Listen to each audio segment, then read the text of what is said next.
Hello everyone, কেমন আছো সবাই? তোমাদের সকলকে ওয়েলকাম জানাচ্ছি আমাদের আজকের ক্লাসে। এবং আজকের ক্লাসে আমি তোমাদের সকলের সাথে আছি ইয়াসিন আরাফাত লিমন, তোমাদের লিমন ভাইয়া। এবং আজকে আমরা পড়বো বাংলাদেশ ও বিশ্ব পরিচয়। তোমরা সবাই তোমাদের পরীক্ষা নিয়ে অনেক টেনশনে আছো।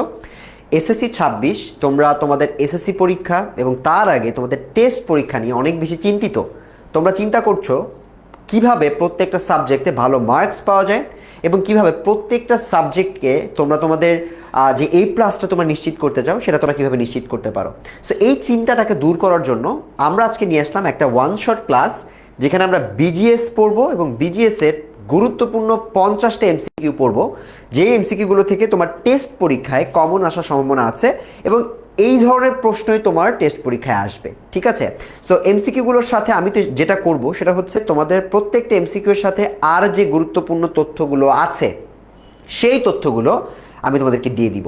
মনে করো একটা এমসিকিউ আছে, ওই এমসিকিউ এর আশেপাশে যে এমসিকিউগুলো আছে, বা মনে করো একটা তথ্যের সাথে অন্য যে তথ্যগুলো থাকে আনুষঙ্গিক তথ্য, সেই তথ্যগুলো তোমাদেরকে আমি দিয়ে দিব যাতে করে তোমাদের এমসিকিউর প্রিপারেশনটা অনেক ভালো হয়। সো প্রথমে আমি একটু এমসিকিউ ক্লাসটা শুরু করার আগে তোমাদেরকে একটু জানতে চাই কে কোথা থেকে যুক্ত হয়েছো এসএসসি 26। যারা এসএসসি 26 আছো তারা আমাকে কমেন্টে ঝটপট জানিয়ে দাও কে কোত্থেকে জয়েন করেছো এবং তোমরা সবাই কেমন আছো। আমি তোমাদের কমেন্টগুলো এখানে দেখতে পাচ্ছি, তোমরা একটু আমাকে জানিয়ে দিলে আমি শুরুতে একটু তোমাদের কমেন্টটা পড়ে ফেলতে পারি। ও আরেকটা জিনিস, আমাকে পরিষ্কার দেখতে পাচ্ছ কিনা, পরিষ্কার দেখতে এবং শুনতে পাচ্ছ কিনা, এবং স্ক্রিনটা তোমরা পরিষ্কার দেখতে পাচ্ছ কিনা এটা একটু আমাকে কমেন্টে জানিয়ে দাও। তো আমি তোমাদের কমেন্টগুলো দেখতে পাচ্ছি। এখানে মার্জিয়া আলী দীপা যুক্ত হয়েছে আমার সাথে, আমি দেখতে পাচ্ছি। যুক্ত হয়েছে সানজিদা, গোপালগঞ্জ থেকে আছে একজন। মাহা যুক্ত হয়েছে আমার সাথে আরও যুক্ত হয়েছে লামিয়া আক্তার খান যুক্ত হয়েছে আমার সাথে, আমি দেখতে পাচ্ছি। ইউসুফ, মাহা, তারপর হচ্ছে ইমরান তালুকদার যুক্ত হয়েছে আমার সাথে আরও যুক্ত হয়েছে। কে যুক্ত হয়েছে এটা আমি দেখতে পাচ্ছি না। মার্জিয়া, আমির হামজা যুক্ত হয়েছে আমার সাথে আরো যুক্ত হয়েছে আমি দেখতে পাচ্ছি। মাহাদি শান্ত যুক্ত হয়েছে আমার সাথে চুয়াডাঙ্গা থেকে। সানজিদা, তোমাদের সবাইকে ওয়েলকাম। স্যার 9 এর ক্লাস নিয়ে একটু ভাবেন। এই ক্লাসটা তো ক্লাস 9ও করতে পারবা, তোমরা যারা ক্লাস 9 আছো তারাও ক্লাসটা করতে পারবা। ক্লাস 10 এবং 9-এর যারা আছো এসএসসি 26 তারা এখন থেকে এটা আমার সাথে ক্লাসটা করতে পারবা এবং আমাকে একদম শেষ পর্যন্ত থেকে জানাবা যে তোমরা কে কত মার্কস পেলে, এবং এটা আমাকে 50টার মধ্যে তোমরা যত পাচ্ছ তার উপর ভিত্তি করে আমি তোমাদেরকে বলবো তোমাদের প্রিপারেশনটা কেমন হয়েছে। সো আমরা কি পড়তেছি আজকে ভাইয়া?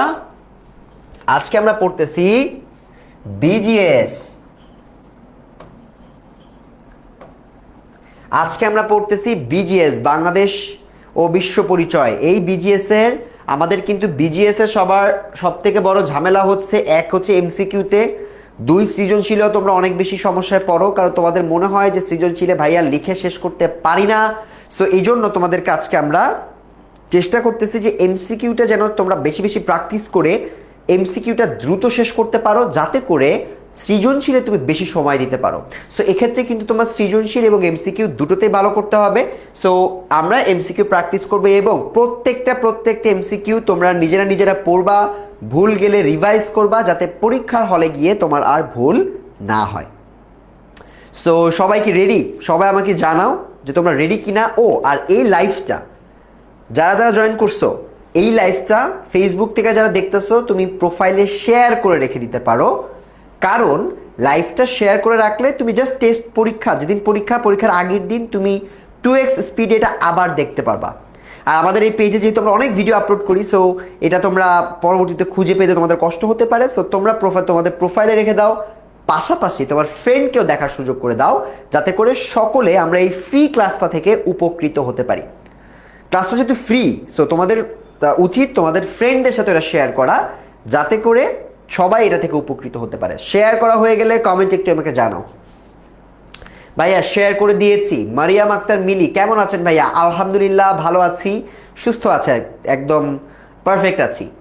ইয়েস ভাইয়া শেয়ার করে ফেলছি, আমি রেডি, শুরু করেন। ওকে ঠিক আছে। সুরাইয়া, শিমু, ফরহাদ স্যার আমার নাম নেন। আমরা আজকে পড়বো, আমরা নাম কম দিব, আমরা জাস্ট পড়বো, ঠিক আছে? ওকে, মারুফা যুক্ত হচ্ছে আমার সাথে। ভাইয়া কেমন আছেন? ভাইয়া শুরু করে ফেলতে পারেন, ঠিক আছে? ওকে, সো তোমরা শেয়ার করে ফেলছো যারা, তারা তোমাদের পরবর্তীতে এটা আবার দেখতে পারবা। সো ফার্স্ট থেকে আমরা শুরু করে দেই। সো আমাদের বাংলাদেশের স্বাধীনতা এই চ্যাপ্টার থেকে আমাদের প্রথম প্রশ্নগুলো আমাদের শর্ট সিলেবাসে কিন্তু সব চ্যাপ্টার নাই, সো যে চ্যাপ্টারগুলো আছে আমি শুধু ওইগুলো পড়বো। সো কিসের মাধ্যমে জর্জ হ্যারিসন বিশ্ব জনমত সৃষ্টি করেন? এটা হচ্ছে 1971-এর কথা বলতেছে, বুঝছো? 1971 সালে মুক্তিযুদ্ধের পক্ষে যে বিদেশি শক্তিরা কাজ করছে মুক্তিযুদ্ধের পক্ষে, তারা কিন্তু তাদের মধ্যে অন্যতম হচ্ছে জর্জ হ্যারিসন এবং আরেকজন হচ্ছে একজন সাংবাদিক ছিলেন সাইমন রিং, আমরা নাম শুনছি না? সো এই দুইটা নামই কিন্তু গুরুত্বপূর্ণ, তাদের কন্ট্রিবিউশনও গুরুত্বপূর্ণ। সো আপাতত তোমরা আমাকে বলো যে জর্জ হ্যারিসন এই ভদ্রলোক কে ছিলেন, মানে তিনি কিসের মাধ্যমে আমাদের বিশ্ব জনমত সৃষ্টি করার চেষ্টা করেছিলেন বাংলাদেশের পক্ষে? জনমত মানে কি? জনমত মানে বাংলাদেশের পক্ষে যে মানুষজনের মতামত বা যে মানুষজন যে ঐক্যবদ্ধ হবে এটার চেষ্টা তিনি চালিয়েছিলেন। সো তিনি কিসের মাধ্যমে চালিয়েছিলেন? উত্তরটা কি হবে? এটা হচ্ছে গানের মাধ্যমে। এটা তো আমরা জানি, কনসার্ট করেছিলেন এবং তিনি গানের মাধ্যমে মূলত বাংলাদেশের পক্ষে জনমত গঠন করার চেষ্টা করেছিলেন। পাশাপাশি আরেকটা তথ্য একটু মনে রাখো, লন্ডন কিন্তু মূলত এমন একটা এরিয়া ছিল যেই এরিয়াতে বাংলাদেশের এই জনমত সৃষ্টি করা বা বাংলাদেশের পক্ষের কার্যক্রমগুলো স্বতঃস্ফূর্তভাবে চলছিল। ঠিক আছে? সো এই তথ্যগুলো একটু তোমাদের মনে রাখতে হবে যাতে করে অন্য ধরনের বহু নির্বাচনী আসলে তোমরা উত্তর করতে পারো। বুঝতে পেরেছি? আচ্ছা, এর উত্তর হচ্ছে গান। জর্জ হ্যারিসন গানের মাধ্যমে মূলত জনমত সৃষ্টি করার চেষ্টা করেছিলেন, কনসার্টের মাধ্যমে।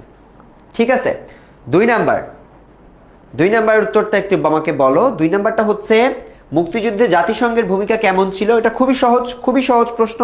এটার উত্তর তোমরা একটু চিন্তা করলেই পারবা, দেখলেই পারবা। বাংলাদেশের পক্ষে, পাকিস্তানের পক্ষে, এটা খুব পরিষ্কারভাবে বলা নাই। বাংলাদেশের পক্ষে ছিল না, পাকিস্তানের পক্ষেও ছিল না, নিরপেক্ষও ছিল না, ছিল নীরব, অর্থাৎ কিছুই করে নাই, কোনো ওপিনিয়নই দেয় নাই। নিউট্রাল হলেও তো মানুষ বলবে যে আমি নিউট্রাল। সো এখানে মূলত নীরব ভূমিকা পালন করছে 1971-এ। সো অ্যাক্টিভলি তোমার এখানে ভূমিকা তারা পালন করতে পারে নাই। এটা বাংলাদেশের স্বাধীনতা এই অধ্যায়। ঠিক আছে, এটা হচ্ছে একটা তোমার বাংলাদেশের স্বাধীনতা যে অধ্যায়টা আছে ওই অধ্যায়টা থেকে আমরা পড়াশোনা করছি। সব অধ্যায় তো আমাদের নাই, সেই জন্য আমরা এই অধ্যায় থেকে শুরু করলাম। আচ্ছা, পরেরটা, নিচের কোন শহর বহির্বিশ্বে মুক্তিযুদ্ধের পক্ষে, একটু আগে বলছি, মুক্তিযুদ্ধের পক্ষে প্রচারের প্রধান কেন্দ্র হিসেবে বিবেচিত হয়? প্রধান কেন্দ্র একটু আগে বলে দিছে উত্তরটা। কোন এলাকাটা তোমার মুক্তিযুদ্ধের পক্ষে যে প্রচারণা আমরা চালিয়েছিলাম এটা চালানোর যে একটা হটস্পট, অর্থাৎ যেখানে আমরা চালিয়েছিলাম এটা সব থেকে বেশি প্রচার করেছিলাম, এটা কোন এলাকায়? একটু আগে উত্তরটা দিয়েছি, যারা মনোযোগ দিয়েছো তারা উত্তরটা দিতে পারবে। বলো কি হবে? যারা মনোযোগ দিছো তারা বলতে পারবা। Kolkata, London, Stockholm, Dhaka. ঢাকাতে তো বহির্বিশ্বের পরিচয়, এটা তো ঢাকা তো হবে না, এটা তো বোঝাই যাচ্ছে। ঠিক আছে, বাইরের কথা বলতেছি। বহির্বিশ্ব মানে কি? তোমার ইন্টারন্যাশনাল এরিনাতে বা বাংলাদেশের বাইরে যেগুলো আছে, সো ওই জায়গাগুলোতে আসলে কারা সব থেকে বেশি তোমার এই প্রচারণাগুলো চালাতে পেরেছে সেটা তোমাদেরকে একটু বলতে হবে। বলো, উত্তর দিতে থাকো, সবাই দিতে থাকো উত্তর, আমাকে বলো, আমি তোমাদের উত্তরগুলো একটু দেখছি। বশির উদ্দিন বলতেছে বি, তিনের বি মানে লন্ডন। ইয়াস, আমি তোমাদেরকে একটু আগে বলছি এটা হচ্ছে লন্ডন, অর্থাৎ লন্ডনে হচ্ছে মূলত বাংলাদেশের পক্ষে যে মুক্তিযুদ্ধের প্রচারণা সর্বোচ্চ হারে করার চেষ্টা করা হয়েছিল বা আমরা বিবেচনা করি যে এখানে সব থেকে বেশি হয়েছে। বোঝা গেছে? মনে থাকবে এটা? ঠিক আছে, চলো পরেরটায় চলে যাই। বাংলাদেশ কিভাবে স্বাধীনতা লাভ করেছে? খুবই সহজ, মুক্তিযুদ্ধের মাধ্যমে। এটাতে আমি টাইম দিব না, এটা এই ধরনের প্রশ্ন অনেক সময় সহজ প্রশ্ন তোমার বোর্ডে দিয়ে দেয়। সো এই ধরনের প্রশ্ন 2-1টা থাকবে। চলো 5 নাম্বারে যাই। স্বাধীন বাংলাদেশের পতাকা প্রথমবার কোথায় উত্তোলিত হয়? সো এই উত্তরটা দিতে হবে। একটা হচ্ছে কোথায়, আরেকটা হচ্ছে কবে, আরেকটা হচ্ছে কার নেতৃত্বে। 3টা প্রশ্ন আছে এখানে, এই 3টা প্রশ্নই গুরুত্বপূর্ণ। একটা হচ্ছে স্বাধীন বাংলাদেশের প্রথম পতাকাটা প্রথমবার কোথায় উত্তোলিত হয়, এবং এটাতে তোমার কবে হচ্ছে উত্তোলিত হয় এবং কার নেতৃত্বে উত্থাপিত হয়, এটা কিন্তু সুন্দর করে বলতে হবে। ঠিক আছে, আর এখানে আরো কিছু ব্যাপার আছে, বাংলাদেশের স্বাধীনতার কিছু তথ্য তোমাদেরকে মনে রাখতে হবে। যেমন ধরো স্বাধীনতার সময় আমাদের প্রথম অধিবেশন দিছিল কয় তারিখ? 3রা মার্চ নাকি? এবং পরবর্তীতে ওই মার্চ 3রা মার্চের এটা ওরা তোমার কি করে স্থগিত করে দেয়, অধিবেশনটা স্থগিত করে দেয়। তোমার ভুট্টো সাহেবের একটা স্পিচকে কেন্দ্র করে বলে যে এটা স্থগিত করে দেওয়া হলো। স্থগিত করার পর আমরা 2 তারিখ এবং 3 তারিখ, মার্চ মাসের 2 তারিখ আর 3 তারিখ আমরা বললাম হরতাল, আমরা মানি না, যেহেতু অধিবেশন স্থগিত করে দিচ্ছেন আমরা হরতাল করব বাংলাদেশিরা। সো এটা মনে রাখতে হবে কত কত তারিখে হরতাল দেওয়া হয়েছে, 2 তারিখ আর 3 তারিখ। কেন? কারণ 3 তারিখের আমাদের যে একটা অধিবেশন দেওয়ার কথা ছিল পাকিস্তানের পক্ষ থেকে, সেই অধিবেশনটা ওরা স্থগিত করে দিয়েছিল। ঠিক আছে, কারণ তারা অস্বীকৃতি জানাচ্ছিল যে না আমরা অধিবেশনে যাব না। তো এটা যেহেতু স্থগিত করা হয়েছিল 2রা এবং 3রা মার্চ, আমরা এটাকে কি করি, আমরা হরতাল পালন করি এবং তার সাথে আমরা কিন্তু আমাদের প্রথমবারের মতো আমাদের জাতীয় পতাকা উত্তোলন করি ঢাকা বিশ্ববিদ্যালয়ে। ঢাকা বিশ্ববিদ্যালয়ে কিন্তু আমরা জাতীয় পতাকা উত্তোলন করি। এবং এক্ষেত্রে তোমাদের আব্দুর রব স্যারের কথা মনে রাখতে হবে, তিনি তার নেতৃত্বে এটা করা হয়। এরকম প্রশ্ন আমরা পাবো, এটা আছে পরবর্তীতেই আছে, প্রশ্নটা আমরা একটু পরেই দেখতে পারবো। সো ঢাকা বিশ্ববিদ্যালয়, আচ্ছা এই যে সুন্দর করে পরের প্রশ্নটা এটা আসছে, দেখছো যে কার নেতৃত্বে এই পতাকাটা উত্তোলন করা হয়, কার নেতৃত্বে? একটু আগে বলছি আসম আব্দুর রব, তার নেতৃত্বে মূলত আমাদের জাতীয় পতাকা উত্তোলন করা হয়। তোমরা একটু আমাকে বলো তো কবে, দেখি তোমাদের কতটুকু মনে আছে, 2 তারিখে না 3 তারিখে বলো।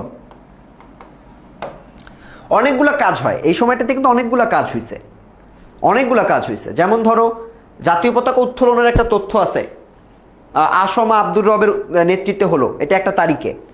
স্বাধীনতার ইশতেহার পাঠ করা হয়েছিল এই একই সময়ে, ঠিক আছে, একদিনে 8 পিস করে। তখন কিন্তু তোমার তোমার স্বাধীনতার ইশতেহার পাশ করছে, তোমার পত্র পাঠ করছিলেন একজন ছাত্র নেতা, তার নাম কি? ওই ছাত্র নেতার নামও গুরুত্বপূর্ণ, ঠিক আছে। সো এটা হচ্ছে 2রা মার্চ। কবে? 2রা মার্চ, ঠিক আছে, এটা হচ্ছে 2রা মার্চ হবে। সো এটা আসম আব্দুর রব, তার নেতৃত্বে মূলত ঢাকা বিশ্ববিদ্যালয়ে বাংলাদেশের পতাকা উত্তোলন করা হয় যখন হরতাল চলছিল 2রা এবং 3রা মার্চ, ওই সময়কার ঘটনার কথা আমি বলছি। ওকে, কত তারিখে স্বাধীনতার ইশতেহার পাঠ করা হয়? পতাকা উত্তোলনের পরপরই আমাদের স্বাধীনতা ইশতেহার পাঠ করা হয়, পাঠ করেন একজন ছাত্র নেতা। ছাত্র নেতার নামটাও আমরা পাবো একটু পরে। সো তোমরা আমাকে একটু বলো যে কত তারিখে স্বাধীনতার ইশতেহার পাঠ করা হয়? ওই হরতাল পরবর্তী সময়টাতে বা হরতালের ওই টাইমটাতেই কিন্তু আমাদের এই সেম জিনিসটা, অর্থাৎ আমরা স্বাধীনতার জন্য চেষ্টা করে যাচ্ছিলাম, ইশতেহার পাঠ করছিলাম। সো এটা কত তারিখে করা হয়? 3 তারিখ, 4 তারিখ, 5 তারিখ নাকি 6 তারিখ? বলো কত তারিখে? আমি একটু দেখি যে আমার লাইভটা কি পরিষ্কারভাবে শোনা যাচ্ছে কিনা তোমাদের লাইভে। আমি দেখছি 2-1 জন একটু বলছে যে তোমরা নাকি শুনতে পাচ্ছ না, আমি একটু চেক করি। হ্যাঁ, তার মধ্যে তোমরা উত্তরটা একটু আমাকে বলে দাও যে কত তারিখে স্বাধীনতার ইশতেহার পাঠ করা হয়। ছাত্রনেতার নাম যদি তোমরা বলতে পারো সেটাও হবে, সেটাও তোমাদের জন্য একটা প্লাস পয়েন্ট। বাট এটা হচ্ছে 3রা মার্চ। 3রা মার্চ, এই 2 তারিখ আর 3 তারিখের এই ঘটনাগুলো মনে রাখতে হবে।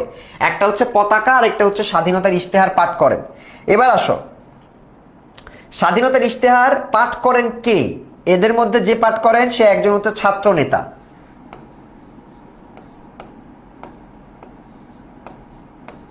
তার নেতৃত্বে মূলত এটা পাঠ করা হয় বা তিনি পাঠ করেন। বলো এটা কে? আসম আব্দুর রব, এটা তো পতাকার সাথে কানেক্টেড। হ্যাঁ, ইনি তো পতাকার সাথে কানেক্টেড। এখন আমাকে বলো তাজউদ্দিন আহমেদ, শাহজাহান সিরাজ নাকি কাদের সিদ্দিকী, কোন ছাত্র নেতা তিনি হচ্ছে স্বাধীনতার ইশতেহারকে পাঠ করেন? বলো।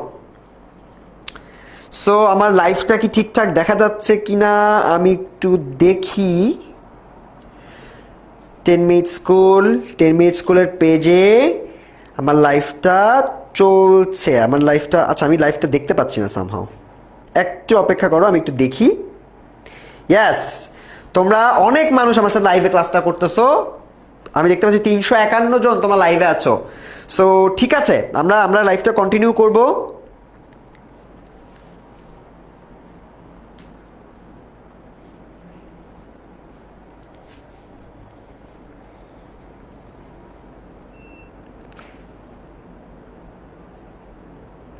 তোমাদের লাইফটা আমি একটু শেয়ার করে রেখে দেই, যাতে তোমাদের পরবর্তীতে কেউ যদি আমার কাছে বলে যে স্যার আমার টেস্ট পরীক্ষা, আমাকে একটু সাজেশন দেন, যাতে আমি লাইভ ক্লাসটাকে শেয়ার করে দিতে পারি। সো তোমরা যারা এখনো শেয়ার করো না, তারা লাইভটা শেয়ার করে দিতে পারো, ঠিক আছে?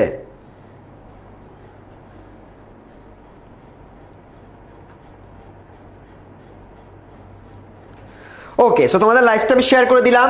তোমরা যারা যারা আছো তারাও লাইভটা শেয়ার করে রাখতে পারো তোমাদের পরীক্ষার সময় দেখার জন্য। সো এটার উত্তরটা কি হবে? এটার উত্তর হচ্ছে শাহজাহান সিরাজ, ঠিক আছে? এই নামটা মনে রাখবা। আসমা আব্দুর রব তিনি হচ্ছে পতাকার সাথে কানেক্টেড থাকবে, আর শাহজাহান সিরাজ তিনি হচ্ছে আমাদের এই যে ইশতেহার পাঠ করা, এই পাঠের সাথে তিনি সম্পর্কিত থাকবেন। সো শাহজাহান সিরাজের এই নামটা, এটা কি গুরুত্বপূর্ণ স্যার? ইয়েস, ছাত্রনেতা শাহজাহান সিরাজের নামটা গুরুত্বপূর্ণ, কারণ ৩রা মার্চের এই স্বাধীনতার ইশতেহার পাঠ করার ঘটনাটা এটা কিন্তু পরীক্ষায় আসে। So Shahjahan Siraj is the correct answer. এটাকে কিন্তু গুরুত্ব দিয়ে পড়তে হবে, এবং আব্দুর রবের নামটাও খুব ভালো করে মনে রাখতে হবে।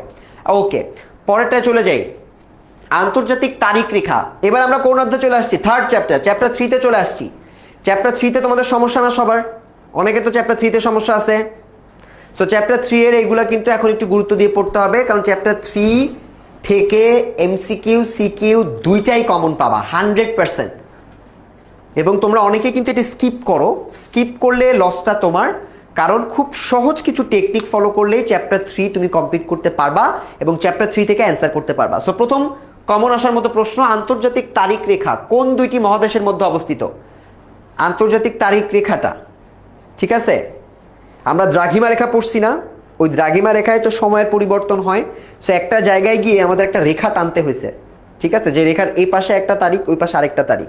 সো এই যে আন্তর্জাতিক তারিখ রেখাটা, এটা কোন দুই মহাদেশের মধ্যে অবস্থিত? তারিখ রেখাটা কোনো ঘরবাড়ির উপর দিয়ে নেওয়ার চেষ্টা করা হয় নাই, কারণ চেষ্টা করা তো যত বেশি তো সম্ভব তোমার এগুলো এড়ানো যায়, কারণ সেক্ষেত্রে তারিখের গরমিল হয়ে যেত মানুষের মধ্যে। সো এই জন্য এটা একটু খুব খুব মজার একটা ব্যাখ্যা আছে এখানে, যে ব্যাখ্যাটা আমি তোমাদের গত ক্লাসেও দিয়েছি। সো এটার উত্তরটা কি হবে, এটা একটু আমাকে বলো। 9B বলছে একজন, 9A বলছে একজন। এশিয়া, ঠিক আছে, এশিয়ার সাথে কি ইউরোপ নাকি আমেরিকা, এটা আমাকে বলো, নাকি আফ্রিকা, কি হবে? দেখি তোমাদের উত্তর দেখি। ম্যাক্সিমাম বলতেছে সি, হ্যাঁ, মানে ইউরোপ আমেরিকা। এখন এশিয়া, এশিয়া কি হবে? আমি কি এশিয়া কি ঠিক বললাম না ভুল বললাম, বলো? না, কারেক্ট অ্যান্সার হচ্ছে এশিয়া ও আমেরিকা দেওয়া আছে, B, B is the correct answer. যারা বি বলছো তারা কারেক্ট অ্যান্সার দিছো। সো বি হবে কারেক্ট অ্যান্সার, আন্তর্জাতিক তারিখ রেখার এই অ্যান্সারটা। ওকে, এবার আমরা যাই, কি শক্তির দ্বারা আকৃষ্ট হয়ে সকল গ্রহ সূর্যের চারিদিকে পরিক্রমণ করে? এটা খুবই সহজ, এটা আমরা ছোটবেলা থেকে পড়তেছি, মহাকর্ষ শক্তি। এটাতে টাইম দিলাম না, পরেরটায় চলে যাই। মরিচা পড়ার কারণে কোন গ্রহের বর্ণ লালচে আকার ধারণ করছে? খুবই খুবই খুবই গুরুত্বপূর্ণ একটা এমসিকিউ, এটা শতভাগ গুরুত্বপূর্ণ একটা এমসিকিউ। মরিচা পড়ার কারণে কোন গ্রহকে আমরা লালচে দেখতে পাই? এই লালচে দেখলে আমাদের একটা গ্রহের নাম মনে পড়া উচিত। কোন গ্রহটা লালচে বলো তো? এটা কি মঙ্গল গ্রহ, নাকি অন্য কোনো গ্রহ, নাকি শুক্র? লালচে গ্রহটা হচ্ছে মঙ্গল গ্রহ, ঠিক আছে? আমাদের মঙ্গল গ্রহটাকে আমরা লালচে দেখি, এটার কারণ হচ্ছে এখানে মরিচা পড়ে, ঠিক আছে? গ্রহটাতে মরিচা পড়তে দেখা যায়। সো তোমাদের এটা কিন্তু তোমরা জ্ঞানগুলোকে ক নাম্বারেও পেতে পারো, যে কি কারণে আমরা মঙ্গলকে, মঙ্গল গ্রহ হচ্ছে কারেক্ট অ্যান্সার, মঙ্গল গ্রহকে আমরা কি কারণে মূলত তোমার লালচে রঙে দেখতে পাই। এইটা একটা এমসিকিউ। মঙ্গল গ্রহের সাথে আরো কিছু গুরুত্বপূর্ণ তথ্য আছে যেটা তোমাদের মনে রাখতে হবে, ঠিক আছে? মঙ্গল গ্রহের সাথে তোমাদের আরো কিছু গুরুত্বপূর্ণ তথ্য আছে, এটা তোমাদের মনে রাখতে হবে। সেটা হচ্ছে এই মঙ্গল গ্রহের যে পৃষ্ঠ, এই উপরি যে পৃষ্ঠটা আছে, এখানে কি আছে? এটা থেকে প্রশ্ন দেয়, এটা হচ্ছে গিরিখাত আছে।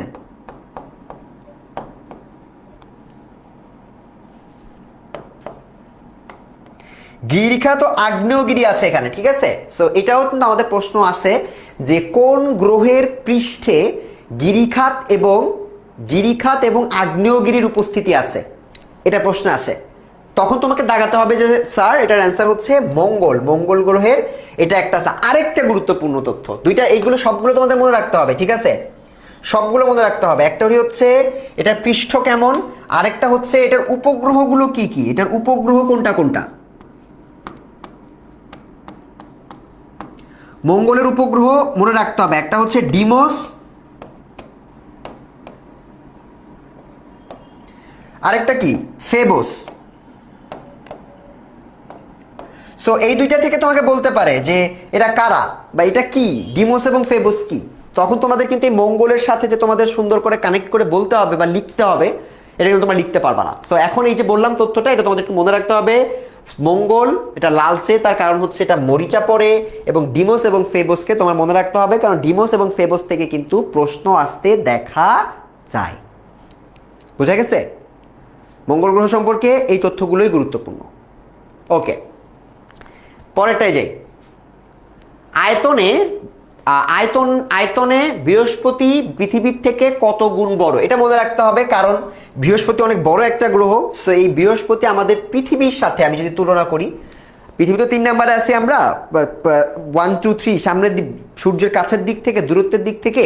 এখন এই বৃহস্পতি যেটা এত বড় একটা গ্রহ, এটা পৃথিবীর থেকে কত বড়, এটা তোমাকে ব্যাখ্যা করতে হবে বা লিখতে হবে, জানতে হবে। ঠিক আছে? এটা অনেক বড়, এটা কয়েকশো গুণ বড়। তার মধ্যে আমাদের জিজ্ঞেস করছে 1300 গুণ, 1400 গুণ, 1500 গুণ, 1600 গুণ। বলো, তোমরা উত্তর দাও। তোমরা উত্তর দিলে আমি আগাবো। ঠিক আছে? বৃহস্পতি এটা তোমার হচ্ছে কত গুণ বড়, এটা একটু বলতে হবে। আমি তোমাদের লাইভটা একটু দেখি, লাইভে কতজন আছো এখনো তোমরা? 471। ইয়েস, আমাদের লাইভটাতে অনেক মানুষ, যেহেতু ফ্রি ক্লাস। আমার টেস্ট পরীক্ষায় আমার সকল এসএসসির স্টুডেন্টরা পাস করুক, ভালো রেজাল্ট করুক, এটা আমরা সবাই চাই। আমরা তো কেউ চাই না আমাদের পুরো ব্যাচকে সবাই একটা মানে খারাপ ব্যাচ হিসেবে চিনুক, বা যে এসএসসি 26 টেস্টে ওরা এত মানুষ ফেল করছে, ওদের এসএসসিতে এত পার্সেন্ট পাস, মাত্র 50% পাস, এটা যদি কেউ না বলে। ঠিক আছে? সো আমাদের ব্যাচের সবাইকে, যেহেতু ফ্রি ক্লাস, তুমি যেমন উপকৃত হচ্ছ, বাকিদেরকে উপকৃত করার দায়িত্বটা তোমার। ঠিক আছে? লাইভটা শেয়ার করে নিজের প্রোফাইলে রাখো, বন্ধুদের কাছে পৌঁছে দাও, যাতে করে ওরাও ক্লাসটা করতে পারে। এটা হচ্ছে 1300 গুণ বড়। হ্যাঁ, এটা মনে রাখবা, এটা আমার মনে আছে, আমি পড়ছি। 1300 গুণ বড়। 12 উত্তর হচ্ছে এ, এটা 1300 গুণ বড়। আচ্ছা, আরেকটা জিনিস একটু বলে রাখি, বৃহস্পতির উপগ্রহ সংখ্যা কতটি, এটাও তোমাদের পরীক্ষার জন্য গুরুত্বপূর্ণ। উপগ্রহ কয়টা? 67। এটা কি বৃহস্পতির উপগ্রহ? আমি কি ঠিক বলতেছি? 67 কি বৃহস্পতির উপগ্রহ? বলো তো স্টুডেন্টস যারা আছো। হাইয়েস্ট অ্যাটেন্ডেন্স, ইয়েস, লিমন স্যারের ক্লাসে হাইয়েস্ট অ্যাটেন্ডেন্স, থ্যাংক ইউ। যত বেশি অ্যাটেন্ডেন্স তত তোমাদের জন্য ভালো, কারণ হচ্ছে পরীক্ষা তো সামনে আসতেছে। সো তোমাদের পড়তে হবে, না পড়লে এখন আর উপায় নাই। আসলে দরজা বন্ধ হয়ে গেছে সব, বিকজ টেস্ট পরীক্ষায় যারা ফেল করতেছে, ফর্ম ফিল আপের নিষেধাজ্ঞা, ঝামেলা আছে। সো সবার পাস করতে হবে। বলো কত বৃহস্পতির উপগ্রহ কয়টা? 67। ইয়েস, 67 উপগ্রহ। এটা তোমাদের মনে রাখতে হবে। এই 67 থেকে তোমাদের প্রশ্ন আসলেও আসতে পারে। তোমাদের অ্যাটেন্ডেন্স আরো বাড়তেছে, আমি দেখতেছি। ভেরি গুড, তোমাদের অ্যাটেন্ডেন্স আরো বেড়ে গেছে। 500 অ্যাটেন্ডেন্স চলে আসছে। সাবাস, আমরা এসএসসি 26 ইনশাআল্লাহ বিজিএস অন্তত আমাদেরকে কেউ আটকাতে পারবে না। বিজিএস অন্তত আমাদেরকে কেউ আটকাতে পারবে না। চলো, লাইভটা যেহেতু তোমরা শেয়ার করে দিচ্ছ, আমরা এবার পরের দিকে চলে যাই, 13 নম্বরে চলে যাই। আর আরেকটা জিনিস হচ্ছে, বৃহস্পতির একটা উপগ্রহ নাম মনে রাখবা, এই গ্যানিমেড। এই উপগ্রহটা থেকে প্রশ্ন আসে। ঠিক আছে? গ্যানিমেড, আমার হাতের লেখাটা পরিষ্কার যদি বোঝা নাও যায়, মুখে বলতেছি। গ্যানিমেড, গয় জফলা আকার, দন্ত নয় রশ্মি, ময়কার ড। 67টা উপগ্রহ, এটা ইম্পর্টেন্ট। গ্যানিমেড, এটাও ইম্পর্টেন্ট। বৃহস্পতির সাথে 1 2 3, এই 3টা তথ্য মনে রাখো। বৃহস্পতি থেকে কিছু মিস যাবে না। ঠিক আছে? বুঝতে পেরেছি? আচ্ছা, এইবার চলে যাই আমরা পরবর্তী প্রশ্নে। টাইটান, এই যে দেখছো উপগ্রহ থেকে কিন্তু অনেক প্রশ্ন আসে, তার মধ্যে টাইটান আরেকটা। টাইটান কোন গ্রহের উপগ্রহ? বলো, টাইটান কোন গ্রহের উপগ্রহ? টাইটান কি, সরি আমি বলেই দিছি, কোন গ্রহের উপগ্রহ এটাও তোমাদের জানতে হবে, এবং এটা কি এটা মনে রাখতে হবে। টাইটান হচ্ছে একটা উপগ্রহ, এবং এটা হচ্ছে তোমার শুক্র না, শনির উপগ্রহ। শনি যে গ্রহটা আছে তার উপগ্রহ হচ্ছে টাইটান। সো এই প্রশ্নটা দুইভাবে আসতে পারে, একটা হচ্ছে টাইটান কি, আরেকটা হচ্ছে টাইটান কোন গ্রহের উপগ্রহ। সো তখন তোমাকে মনে রাখতে হবে যে টাইটান, এটার আরো সিমিলার অনেকগুলো নাম আছে, এই জন্য আমরা অনেক সময় গুলিয়ে ফেলি। সেই জন্য মনে রাখতে হবে এটা হচ্ছে শনির একটা উপগ্রহ, এবং শনি সম্পর্কে আরো কিছু তথ্য আছে, এগুলো একটু মনে রাখবা তোমরা। ঠিক আছে, অনেক অনেক জটিল তথ্য, এত তথ্য মনে রাখার দরকার নাই। উপগ্রহটা মনে রাখবা, খালি চোখে দেখা যায় কিনা এটা মনে রাখবা, আর আরেকটা হচ্ছে নিজের অক্ষের উপর ঘুরতে কত সময় লাগে এটা একটু মনে রাখবা। ঠিক আছে, কোন গ্রহ বেশি ইম্পর্টেন্ট? বৃহস্পতি, শুক্র, শনি, তারপর মঙ্গলেরটা তো আমি বলে দিলাম। এই চারটা বেশি ইম্পর্টেন্ট। ঠিক আছে, সব থেকে কাছের গ্রহ, সব থেকে বড় গ্রহ, পৃথিবীর থেকে কাছের গ্রহ, এই গ্রহগুলো সব থেকে বেশি ইম্পর্টেন্ট। আচ্ছা, এইবার আমরা চলে যাই 14 নম্বরে। 13 নম্বর হয়ে গেছে আমাদের, 14 নম্বরে যাই। বাংলাদেশের দীর্ঘতম দিন কোনটি? বাংলাদেশের দীর্ঘতম দিন কোনটি? দীর্ঘতম রাত হচ্ছে ডিসেম্বর মাসে হয়। কোন কোন ঋতুতে? এটা মনে রাখার একটা নিয়ম হচ্ছে, কোন ঋতুতে সব থেকে বেশি রাত বড় হয়? বাংলাদেশে এখন শীতকালে সন্ধ্যা হয় 5টা 5:30টার দিকেই, তাই না? দিনটা কিন্তু অনেক ছোট হয়ে যায়, তার মানে রাতটা বড়। সো রাতটা বড় হচ্ছে 22শে ডিসেম্বর। আর দিন যদি আমি বলি, দিনটা এটা কত? 21শে মার্চ, 21শে জুন, নাকি 4 জুলাই? বলো কত হবে? কতজন আসো লাইভে? 516। Very good. 526। Very good. অনেক মানুষ লাইভে তোমরা একসাথে ক্লাস করতেছো। ইনশাআল্লাহ আমাদের এই প্রিপারেশনটা খুব ভালো প্রিপারেশন হবে। এবার আমাকে বলো কি হবে অ্যান্সার? দীর্ঘতম দিন কোনটা? দীর্ঘতম দিন এবং দীর্ঘতম রাত। ক্ষুদ্রতম দিন, ক্ষুদ্রতম রাত, প্রশ্ন আসবে এখান থেকে। দিবারাত্রির পার্থক্য, ঋতু পরিবর্তন কেন হয়? একদম 100% এখান থেকে প্রশ্ন আসবে। যদি তুমি বুঝতে না পারো, আমার সাজেশন হচ্ছে মনে করো তুমি বোঝার চেষ্টা করলা, পারতেছো না, 2-3বার প্রশ্নটা উত্তরটা পড়ো, পড়ে লিখো মুখস্থ। সো যেহেতু সময় কম, যদি তুমি ক্লাস করে বুঝতে নাও পারো, একটু মুখস্থ করে বা প্র্যাকটিস করে করে এটা পরীক্ষার হলে গিয়ে লিখলে আপাতত তুমি ভালো করতে পারবা। ঠিক আছে? আর যদি বুঝতে চাও, আমরা কিন্তু অলরেডি, আমি এটার উপর ফ্রি ক্লাস নিয়েছি অলরেডি, গতকালকে একটা, আজকে আবার নিচ্ছি, পরের দিন পরে কিছুদিন পর আবার একটা নিব। সো ওই ক্লাসগুলোতে এটা তুমি পেয়ে যাবা। এটা হচ্ছে 21শে জুন। 21শে জুন হচ্ছে দীর্ঘতম দিন। 21শে জুন হচ্ছে দীর্ঘতম দিন। আচ্ছা, আমরা চলে যাই আমাদের পরবর্তী প্রশ্নে। 15 নম্বরে, কোন তারিখে পৃথিবীর সর্বত্র দিবারাত্রি সমান হয়? দিবারাত্রি সমান হয় কোন তারিখে? বড় রাত পেলাম 22শে ডিসেম্বর।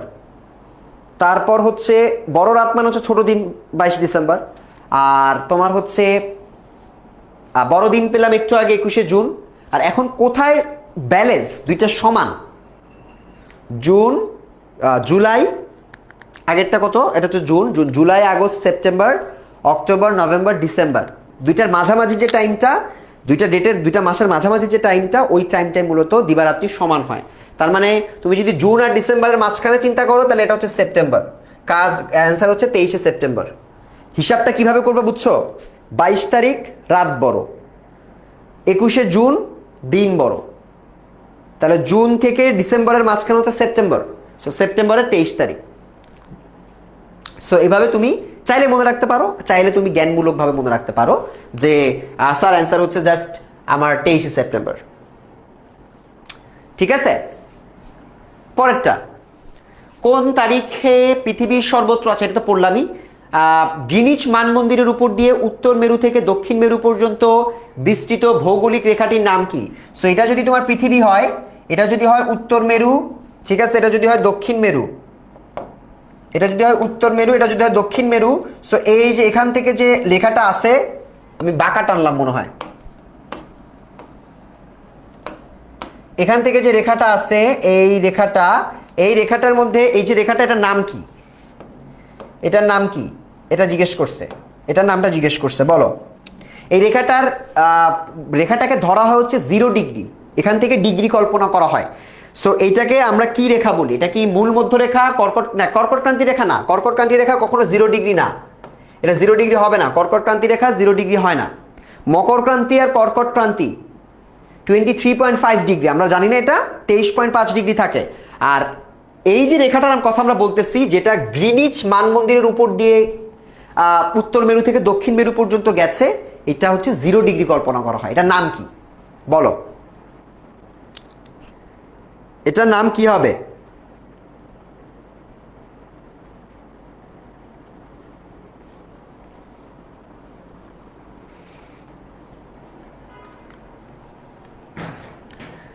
এটা হচ্ছে কোনটা বলো, 0 ডিগ্রি লেন্থে কোনটা হবে? 541। ইয়েস, আমি দেখতে পাচ্ছি আমাদের লাইভটা আরো বেশি মানুষের কাছে পৌঁছাচ্ছে এবং আরো বেশি স্টুডেন্ট লাইভ ক্লাসটা করতে পারতেছে। এটার উত্তরটা বলো। এটার উত্তরটা হচ্ছে মূল মধ্যরেখা। ঠিক আছে, কর্কট ক্রান্তি, মকর ক্রান্তি এগুলো হবে না, এগুলো হচ্ছে 23.5। মূল মধ্যরেখা হচ্ছে কারেক্ট অ্যান্সার। সো তোমাদেরকে যদি সংজ্ঞা আরেকটা ভাবে জিজ্ঞেস করতে পারে যে মূল মধ্যরেখা কি, মূল মধ্যরেখা কি, এটাও জিজ্ঞেস করতে পারে। এটা যদি জিজ্ঞেস করে সেক্ষেত্রে তোমাদের কিন্তু অ্যান্সার করতে হবে যে গ্রিনিচ মানমন্দিরের উপর দিয়ে উত্তর মেরু থেকে, উপর থেকে নিচে পৃথিবীর উত্তর মেরু থেকে দক্ষিণ মেরু পর্যন্ত বিস্তৃত যে ভৌগোলিক রেখাটা, যেটাকে 0 ডিগ্রি কল্পনা করা হয়, সেটাকে বলা হয় মূল মধ্যরেখা। সিম্পল। পরেরটা দেখি, কোন স্থানে সকাল 8টায় জোয়ার শুরু হলে ভাটা কখন হবে? জোয়ার ভাটা কিন্তু ইম্পর্টেন্ট, জোয়ার ভাটা ইম্পর্টেন্ট। জোয়ার ভাটার এই ম্যাথটা পারা থাকতে হবে তোমাদের। জোয়ার ভাটা থেকে প্রশ্ন আসবে, জোয়ার ভাটা কেন হয়, জোয়ার ভাটার সময়ের পার্থক্য কেমন, কিভাবে হিসাব করতে হয়। সো আমাকে বলো, কোন স্থানে যদি সকাল 8টা বাজে জোয়ার শুরু হয় তাহলে ভাটা কখন হবে? ভাটা কখন হবে? জোয়ার যদি 8টায় শুরু হয়, ভাটা কখন আসবে? জোয়ার ভাটার এই পার্থক্যটা বুঝতে হবে। দুপুর 2টা 13 মিনিট, বিকাল 4টা মিনিট, সন্ধ্যা 6টা 13 মিনিট, রাত 8টা। তোমরা বলো, তারপর ম্যাথটা সলভ করে দিব আমি। জোয়ার ভাটার ম্যাথটা কি পারো? জোয়ার ভাটার এই ম্যাথটা কিন্তু খুবই জটিল, জটিল না মানে সহজ যদি তুমি তথ্যটা জানো। আর ওই যে ডিগ্রির উপর ভিত্তি করে সময়ের পার্থক্য, এটাও কিন্তু অনেক বেশি জটিল লাগবে যদি তুমি না পারো। পারতে গেলে কি করতে হবে, আমাদের এসএসসি 26-এর একটা গ্রুপ আছে, ওখানে আমি কালকে একটা ক্লাস নিছি। সো ওই ক্লাসটাতে আমি তোমাদের মোটামুটি 3rd চ্যাপ্টারের অনেক ইম্পর্টেন্ট ম্যাথগুলো আমি সলভ করে দিয়েছি। সো এই চ্যাপ্টারগুলো অবশ্যই তোমাদের কমপ্লিট করতে হবে, ম্যাথগুলো কমপ্লিট করতে হবে। ভাই 3rd চ্যাপ্টারের এই 2 ধরনের ম্যাথ আছে, এগুলো কমপ্লিট করতেই হবে, কোনো উপায় নেই। এটার ম্যাথটা হচ্ছে, মনে রাখবা, এই জোয়ারের থেকে ভাটার ডিস্টেন্স হচ্ছে 6 ঘন্টা 13 মিনিট। সো এই জোয়ারের পর জোয়ার শুরু হলে তার 6 ঘন্টা 13 মিনিট পর ভাটা হবে। সো 8টার সাথে, সকাল 8টা বাজে যদি 6 ঘন্টা 13 মিনিট তুমি যোগ করো, 8টার সাথে 8, 9, 10, 11, 12, 1, 2, তার মানে 2টা 13, তার মানে দুপুর 2টা 13 মিনিটে আমার ভাটা শুরু হবে। খুবই খুবই সহজ, খুবই খুবই সহজ। দেখছো এই যে ম্যাথগুলো তোমরা সারা জীবন মনে করছো যে আয় হায় আমরা এই ম্যাথ দেখলেই জোয়ার ভাটার ম্যাথ পারি না আমি, তারপর হচ্ছে তোমার স্থানাঙ্ক নির্ণয়ের ম্যাথ পারি না আমি হচ্ছে কোনো একটা কত ডিগ্রি উত্তরে আছে, কত সময়ের পার্থক্য হবে, এগুলো আমি পারি না। এগুলো কিন্তু খুবই সহজ। যেমন এই যে তথ্যটা খুবই সহজ, তুমি যদি জানো যে 6 ঘন্টা 13 মিনিট পর শুরু হয়, যোগ করে দাও, পেয়ে যাবা। হাসিনা আজবিন ভাইয়া সলভ করে দেন, সলভ করে দিলাম, সলভ করে দিয়ে দিলাম। চলো এবার আমরা চলে যাই আমাদের পরবর্তী প্রশ্নে। মকর ক্রান্তি কোনটি? একটু আগে উত্তরটা বলে দিছি আমি, বাট এখানে একটা ঝামেলা আছে। 23.5 তো হবে, এখন এটাকে উত্তর নাকি দক্ষিণ নাকি 66 কোনটা হবে বলো, তোমরা বলো।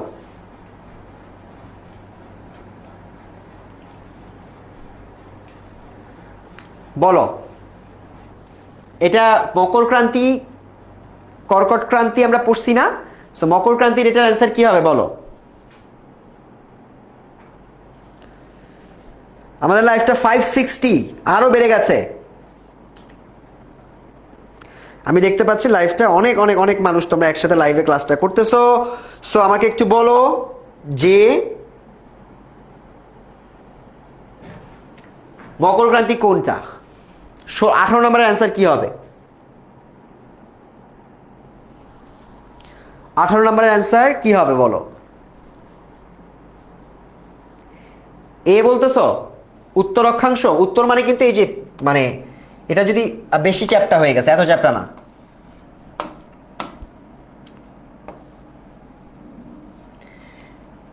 এটা যদি হয় উত্তর, এটা হচ্ছে দক্ষিণ। সো এইখানে কোথাও তোমরা এই দুইটা জায়গায় আছে 23.5 ডিগ্রি, দক্ষিণের যেটা আছে এইটাকে বলা হয় হচ্ছে তোমার মকর ক্রান্তি, আর এখানে হচ্ছে কর্কট ক্রান্তি।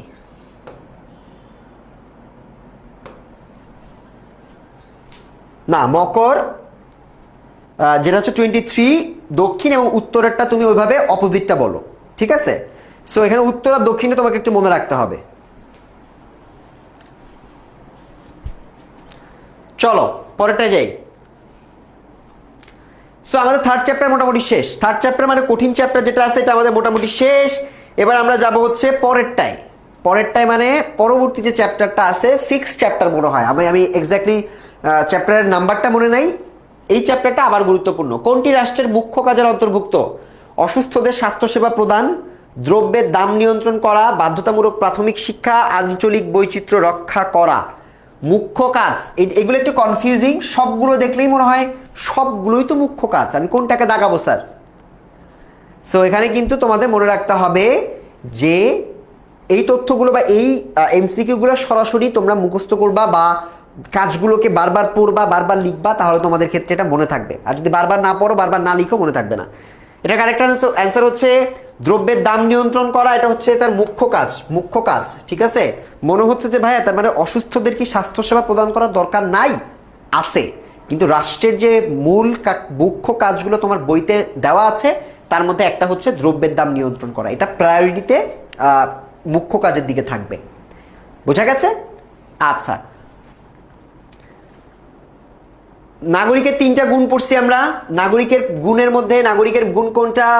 আনুগত্য, কর প্রদান, ভোটদান, এগুলো হচ্ছে দায়িত্ব, ঠিক আছে? এগুলো দায়িত্ব কর্তব্য, ঠিক আছে? এগুলো দায়িত্ব কর্তব্য। আর গুণ মানে হচ্ছে তার একটা ক্যারেক্টারিস্টিক্স, মানে বৈশিষ্ট্য। ভোটদান তো কোনো নাগরিকের বৈশিষ্ট্য না, এটা তো তার একটা অধিকার বলতে পারো, দায়িত্ব বলতে পারো, কর্তব্য বলতে পারো। সো এটা হচ্ছে বিবেক, তার একটা বিবেক থাকতে হবে, যে কোনো ডিসিশনকে সে প্রসেস করতে পারবে, প্রসেস করে করে সে বাস্তবায়ন করতে পারবে, সিদ্ধান্ত নিতে পারবে। বিবেক, আত্মসংযম, পড়ছি না আমরা এগুলা? এগুলা হচ্ছে নাগরিকের গুণ, বিবেক।